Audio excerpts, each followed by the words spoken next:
Today we are continuing on with our series reading the Articles of Religion, and we here at St. Andrew Matthias Anglican Church in Hastings, Michigan are members of a church in the Diocese of the Great Lakes, which are members of the United Episcopal Church of North America.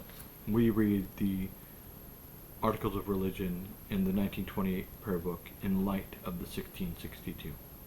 Today we will be reading Articles 6, 7, and 8. Of the sufficiency of Holy Scripture for salvation. Article 6.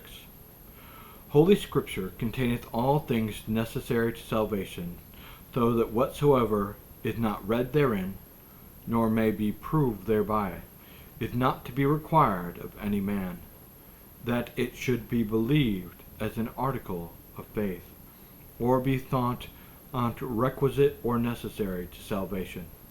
In the name of the Holy Scriptures, we do understand that those canonical books of the Old and New Testament, of whose authority was never in doubt in the Church.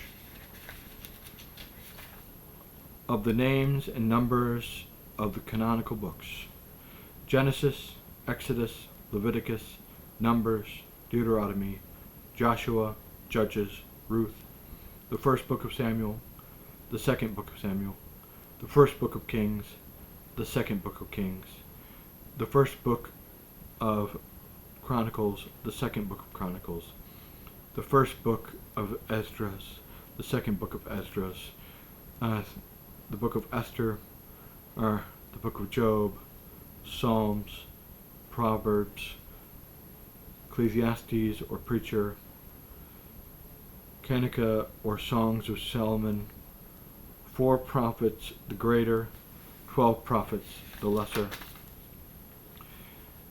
And the other books, as Jerome saith, the Church doth read for example of life and instruction of manners, but yet doth not apply them to establish any doctrine, such as these follow: the third book of Esdras, the fourth book of Esdras, the book of Tobias, the book of Judith, the rest of the book of Esther, the book of Wisdom, Jesus the son of Sirach,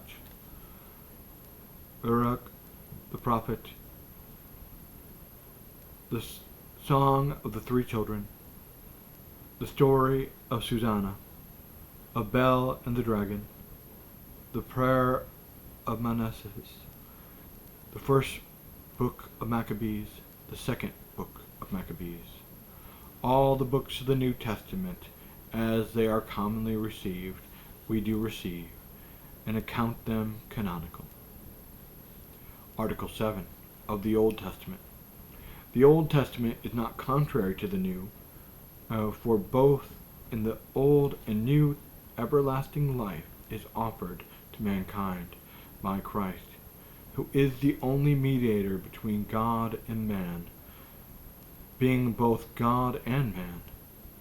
Wherefore they are not to be heard, which feign that the old fathers did look only for transitory promises, although the law given from God by Moses as touching ceremonies and rites do not bind Christian men, nor the civil precepts thereof ought of necessity to be received in any commonwealth, yet notwithstanding no Christian man whatsoever is free from the obedience of the commandments which are called moral.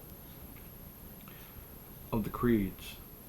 The Nicene Creed and that which is commonly called the Apostles' Creed ought thoroughly to be received and believed, for they may be proved by most certain warrants of Holy Scripture.